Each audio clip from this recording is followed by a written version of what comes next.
Yeah, it seems that students at NU are already familiar with some of the keywords that will be mentioned today, right? So I think many students got some words related to the blockchain technology.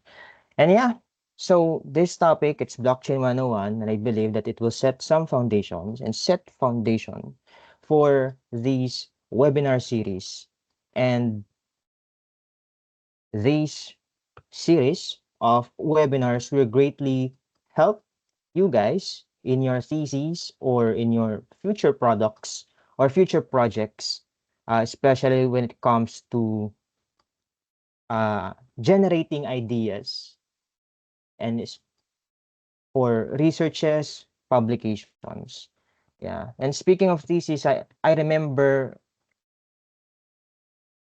yeah, I remember a research output from a student, I think, and they won the Meralco Idol Hackathon 2024. I'm not sure if this is a research project, but it is a blockchain project. It's called Bolts, Decentralized Net Metering and Tracking System on Arbitrum blockchain.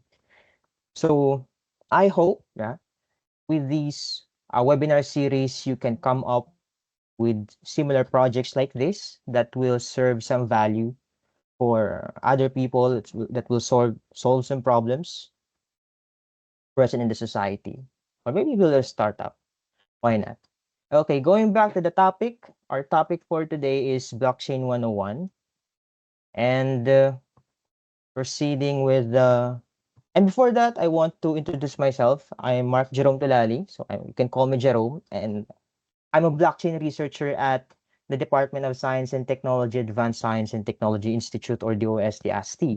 And I'm also a mentor at the Block, so where we teach and help university students and professionals get onboarded in Web3 and create decentralized applications and present them opportunities for them to be employed, for them to have grants. And for our outline for Blockchain 101, we'll discuss the disruptions caused by emerging technologies like mga large language models, and blockchain, of course.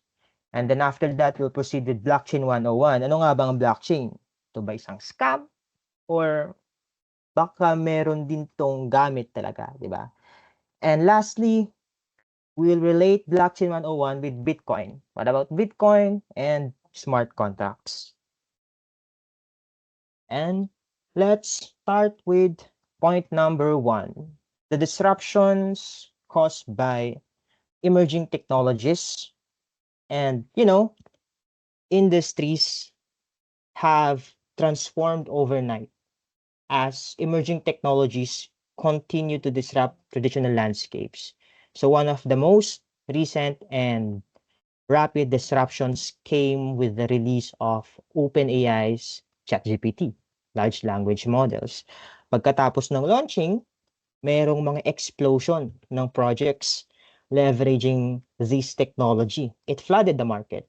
And when I say a lot, I think, I mean tons, maybe thousands of projects, hundreds of startups, and enterprises jumped into the LLM hype train like these projects and eager to integrate AI into their systems. So some genuinely innovating while others maybe just trying to looking to cash in on the trend. So we have Gemini, we have Meta AI, meron ding ibang AI agents dedicated for specific services. And to be fair, it was a game changer. So it it brought great impact not only in the industry but also to people. Meron mga na-displace like when BuzzFeed used ChatGPT for content creation and then people were laid off, nawalan ng trabaho. And yeah, right now there's a surge of LLM providers and as well as in different domains sa software testing, merong mga large language models. There's a great impact. And there are disruptions caused by these emerging technology that recently had some breakthroughs because they rapidly gained traction. And beyond startups and markets, ginagamit din yan, talamak din yan sa research field, sa publications. They recognize the potential of large language models in the academia. So there's the statement from one of the research papers by Liang et al. So systematic analysis of nearly 1 million papers revealed a steady rise in large language model usage, particularly in computer science, where up to 17.5% of papers showed substantial modification by LLMs. And Liao et al.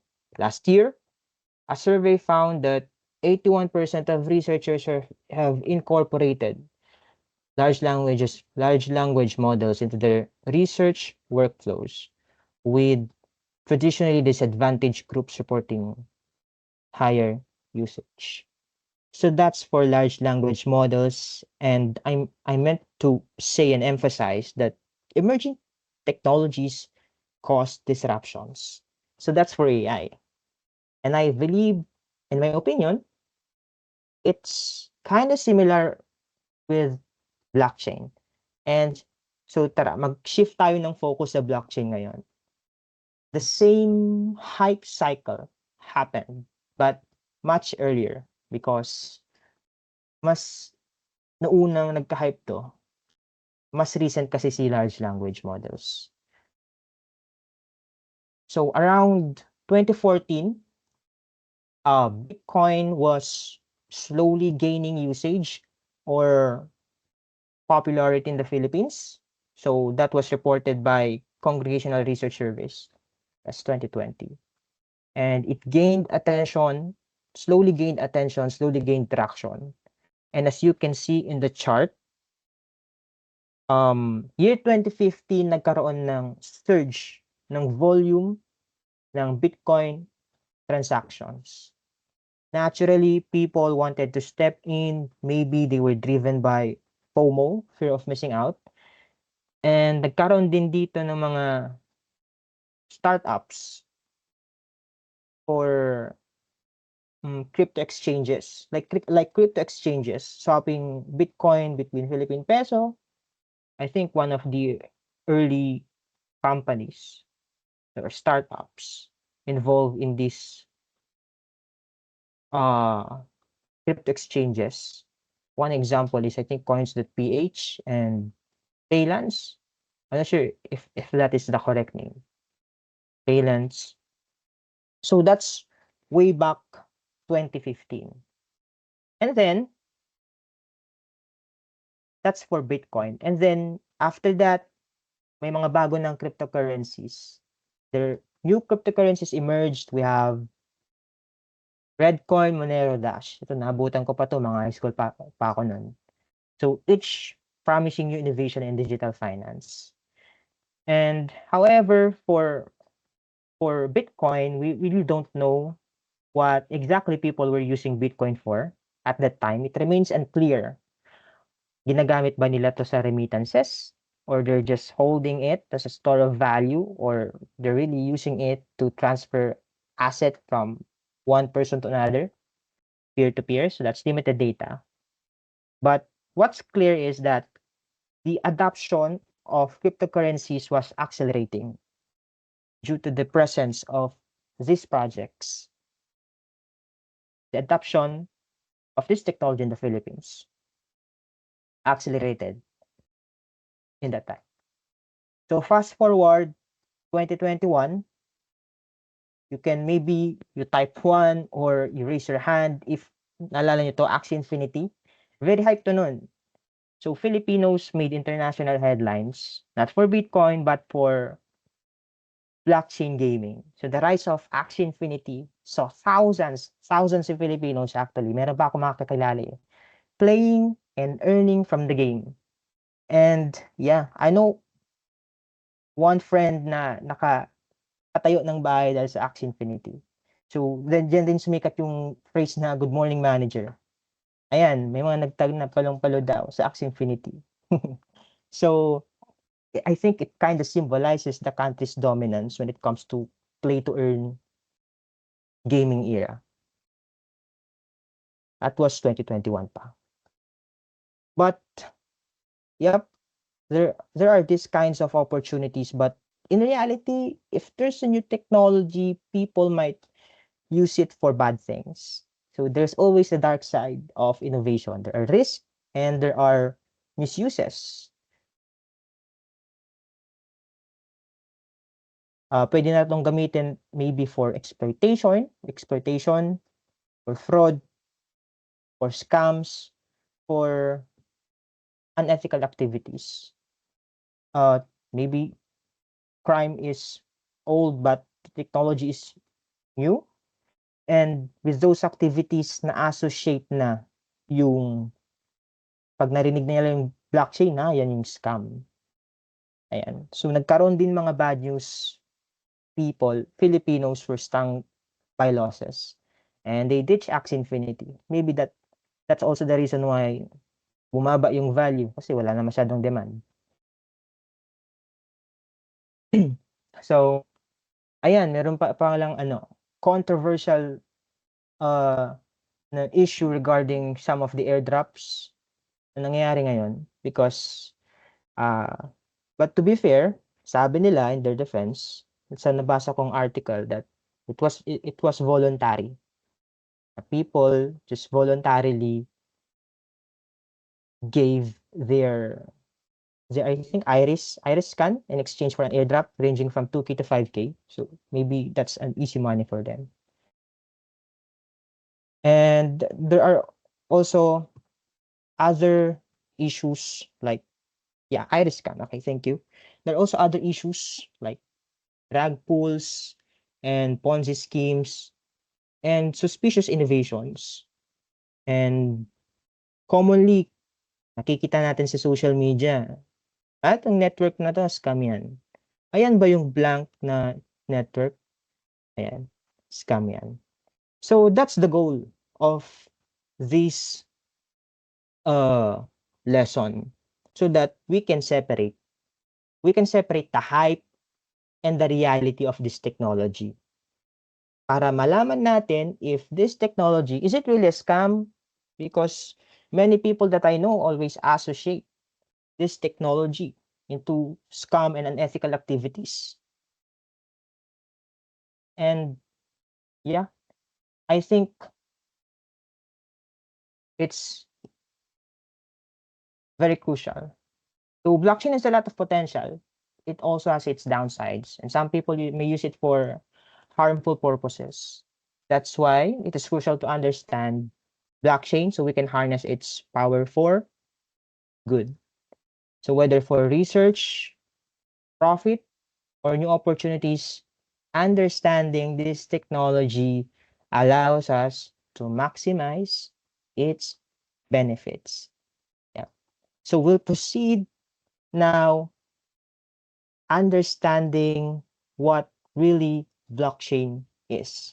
And we'll proceed to our next point. Blockchain 101. So it promises a lot of things. It carries a lot of risk.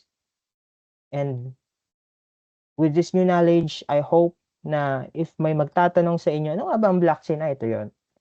Hindi siya yung scam. So, okay? Let's learn what blockchain really is. So, blockchain, at its core, is just a database, meaning we can store data. We can store raw data, number, audio, video, any data.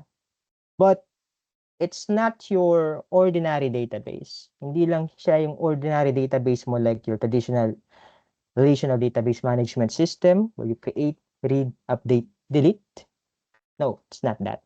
It's an append-only database where data are organized into blocks. So we can see here's an example. We have block number 1. The first block is called the Genesis block.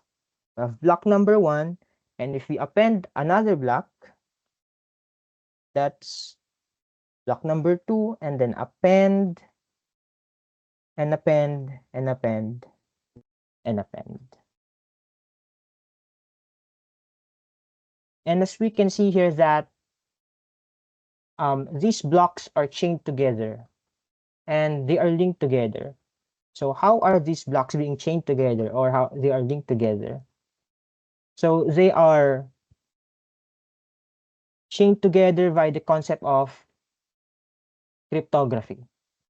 So mapapansin nyo, there's a data here in block 1. It says good morning. That's the data that has been stored in the first block. At yung hash niya is, for example lang yan ha, hash ABC. And then for the next block, meron siyang data na students. At yung hash niya, for example, is DEF. Mapapansin nyo that yung previous hash ng block number 2 ay nalilink sa block number 1. So, ang previous hash niya is ABC. So, nakalink siya. So, it's linked via cryptography. Para siyang linked list na hindi. Because it's a different algorithm. And in block number 3, ayan, nawala. So, ang data niya, for example, is and teachers, and ang hash niya is DEF. I mean, yung previous hash niya is DEF. So, nakalink din yan sa block number 2. And then, for example, ang hash niya is HIJ. So, nandyan yung concept of hash functions under the topic of cryptography na i-implement dyan. So, that's how it is. Dyan, nagiging tamper-proof and tamper-evident. Why? For example, merong malicious actor na nag-try i-tamper yung data ng blockchain. They tried changing some data. Anong mangyayari? Let's see. Ang mangyayari, for example, a malicious actor tried to change the data located in block number 1. So from good morning, naging good afternoon.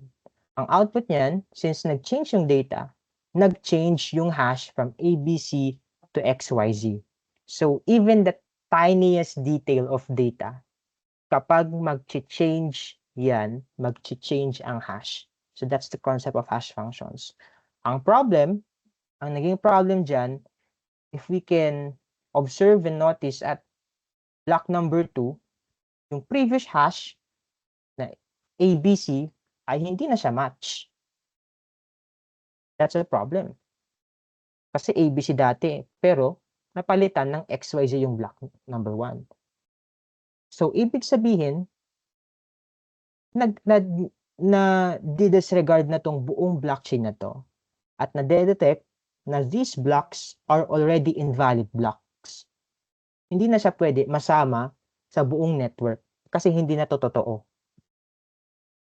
And then another point is that the data is immutable in blockchain. That was just an example, but you cannot really edit that data in block number 1 because once you edit it, all of the succeeding blocks are affected, and resulting that these chains of blocks will be disregarded in the network. Ayan. So that's why it's tamper-proof, tamper-evident, it's secured via cryptography, and data is immutable in blockchain. So in summary, it's just a database, but it's not your ordinary database. It's an append-only database secured via cryptography. And characteristics of blockchain, it is decentralized, and data are validated and synced through consensus algorithms. Okay. So why is it very important to emphasize that blockchain is decentralized? So, okay, example. In here, this is an example of Bitcoin nodes. And every node may contain the ledger data. Baka full node siya, lightweight node, I don't know. Possible na nakategorize siya under lightweight node, full node, but the full node is magko-contain lahat niyan ng mga full ledger data ng blockchain. Okay. So, example, 200 nodes of the blockchain infrastructure and network are down. So can you still access the transactions? Can you still access the data? Yes, because it is decentralized. Walang iisang host node or host computer na nagse-serve as the central control ng mga infrastructure na yan. Kasi one of the nodes that are located, so the nodes located in the different areas of the world, they contain the ledger data. So kahit na may mag-down, still, the data of the blockchain would be still present. So that's how powerful decentralization is. Now, since they are decentralized, ang question natin ngayon,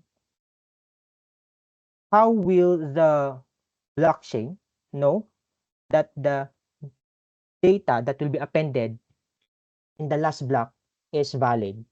At yan ay sinosolve ni consensus algorithms. We will not be discussing consensus algorithms na deeply because that's another topic. And that's also a research area. If you want to research about consensus algorithms, okay lang din. Okay, so that is blockchain oversimplified. It is, again, it's just a database at its core. It's a database, but not your regular database. It's an append-only database where data are organized into blocks and they are secured via the concept of cryptography. Characteristics, it's decentralized and validated and synced by consensus algorithms. For us to appreciate the technology of blockchain, tingnan natin yung maybe matawag natin na unang use case ng blockchain, which is the cryptocurrencies. So, what about Bitcoin? Ano ang definition? What is it all about?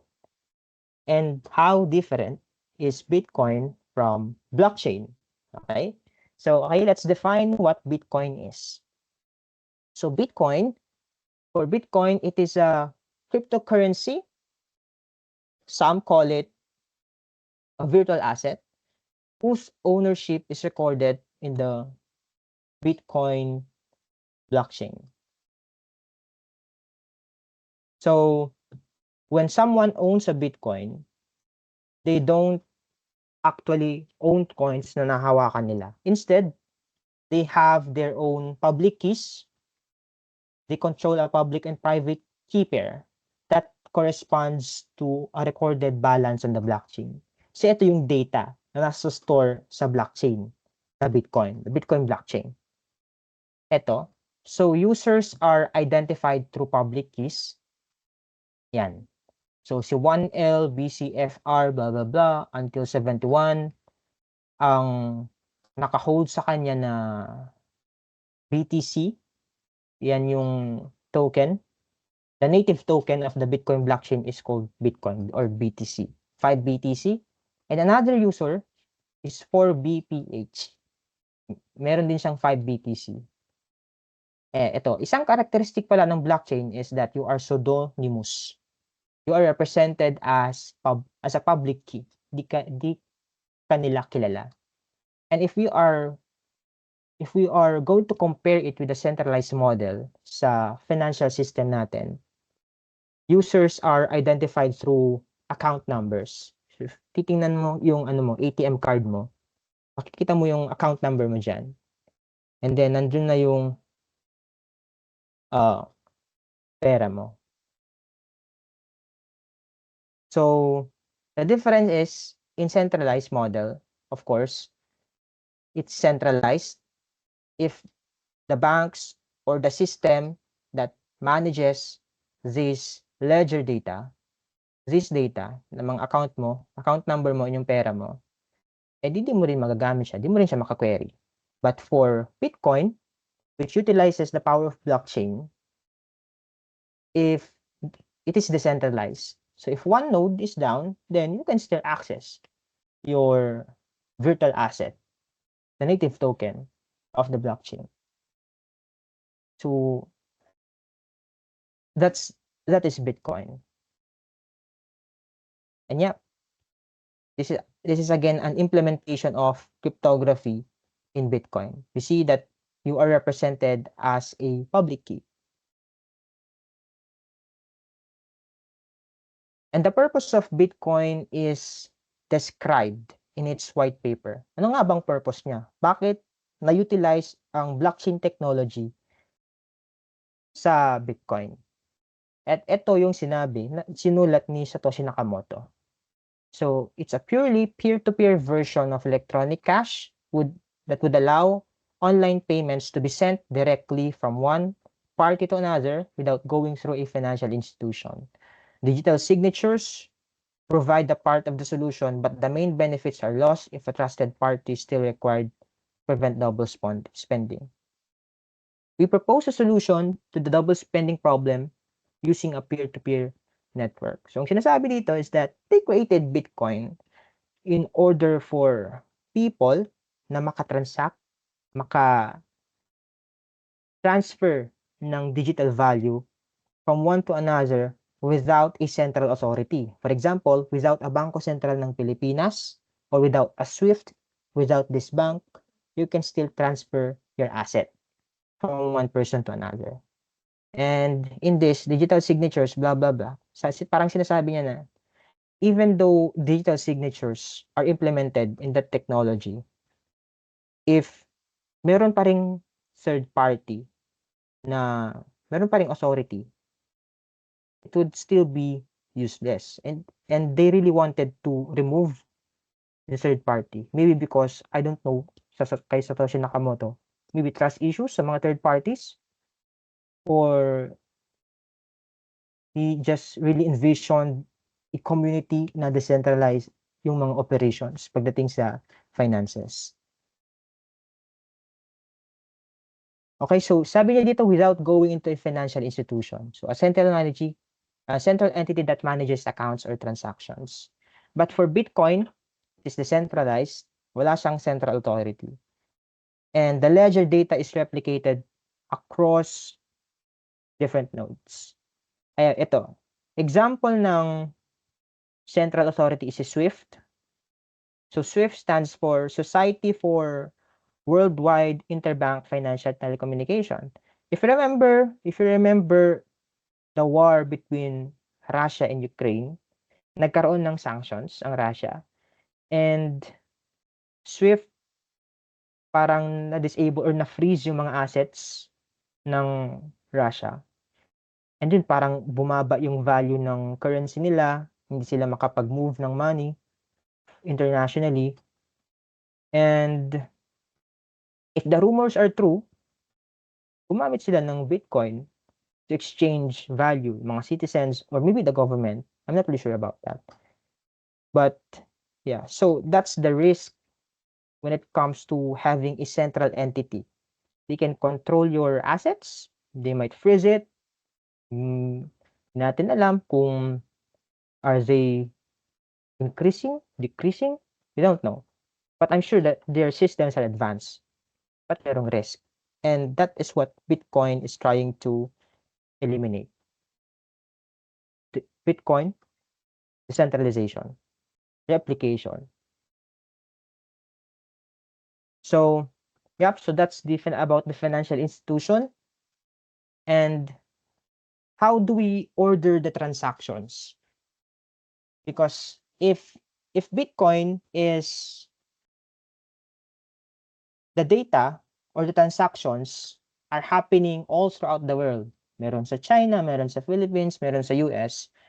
Paano nangyayari yung ordering ng mga transactions? Kasi ang dami-dami nito.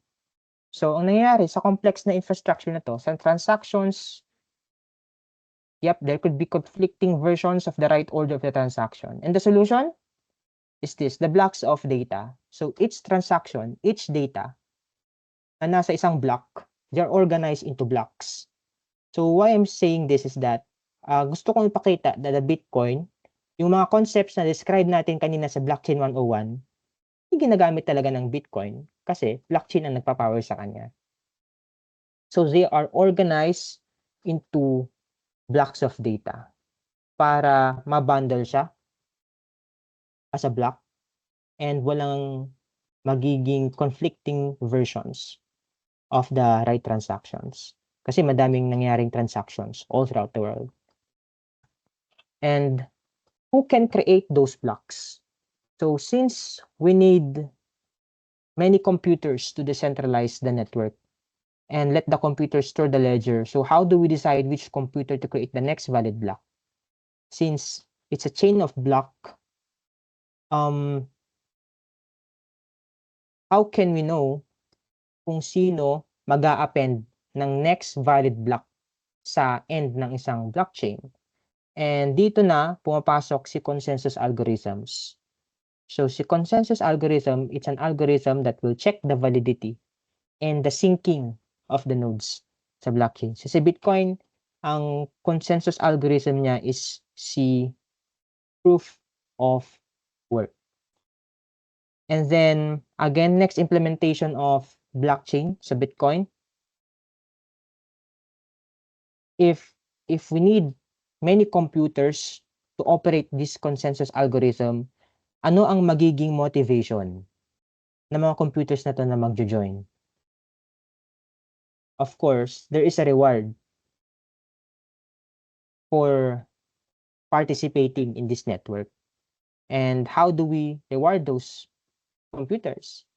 Kaya nag-e-enforce ng transaction fees ang Bitcoin. So if magsisend ka ng 1 Bitcoin to another account, merong transaction fee. So, at yung mga transaction fees na yon ay mabibigay sa mga nagpa-participate ng network, yung mga nagmamine ng nagmamine for them to solve challenge. So that is the consensus algorithm proof of work. So that is Bitcoin. It's a peer-to-peer. It is a cryptocurrency that allows peer-to-peer transactions without a central authority, implementing the concepts of blockchain by having blocks of data, by decentralizing the control, there's no central authority, and rewarding the validators who are participating and making sure that the next valid block would be appended in the blockchain. And then after Bitcoin, there are a lot of cryptocurrencies that emerge after Bitcoin. We have Litecoin, and the problem that they're solving is that we want to make Bitcoin, but it should be faster. And Monero, sabi ni Monero, will make your virtual asset transactions more private. And sabi man ni Ripple, I want my customers to be banks. And you are going to utilize a blockchain technology to transfer a digital asset from one bank to another bank. So this is again another possible product or another possible research area. If you want to improve some gaps of Bitcoin or these technologies, maybe you want to improve Monero, and that's another research area. Or you want to create a product, you nakakita ka ng gap sa market na hindi na sinasolve ni Ripple, for example, then that's a possible product. So that's blockchain, the first generations of blockchains. It's more of cryptocurrencies. And then one blockchain that stands out is si Ethereum na ina-allow niya ito yung mga developers to write smart contracts and deploy decentralized applications. So with this smart contract, it is a computer program or transaction protocol that is intended to automatically execute, control, or document events and actions according to the terms of a contract or an agreement. Ibig sabihin, it allows you to create decentralized applications that you can deploy to in the blockchain. So kaya nagkakaroon tayo ng mga DApps or decentralized apps that allow us to swap tokens, blockchain apps that can store our digital identities, and blockchain apps that allow people to have fun and earn money. And that's for Bitcoin and smart contracts. I didn't notice that we're in the last slide. And to summarize, what we talked about is that blockchain LLMs, they cause disruptions in the market, and they also possess risks, threats. Sometimes they're associated with scams, but our biggest weapon to combat those problems is by having knowledge regarding these technologies. And we just learned that blockchain is it's just a database, but it's an append-only database secured by cryptography. It is decentralized and it operates in a consensus mechanism. And Bitcoin, it's just an application of blockchain, where the concepts of blockchain is very important in Bitcoin to serve its purpose to become a peer-to-peer platform of transferring money from one person to another without a central authority. And before giving the floor to the host, and if you're interested with blockchain and blockchain events, you can visit the site. Meron tayong mga blockchain events na upcoming. We have the Vara Network, we have the Rivals. In the Rivals, it's a demo day. Pwede kayong makakita ng mga inspiration na projects dito. You can just scan the QR code. And also, if you are interested in learning more about blockchain, you can join this group. Let's Learn Blockchain Philippines. And lastly, we have conferences called Blockchain Campus Conferences, where you can network with other people, other builders, and possibly also na manalo tayo na, for example, Nintendo Switch, iPad, PlayStations.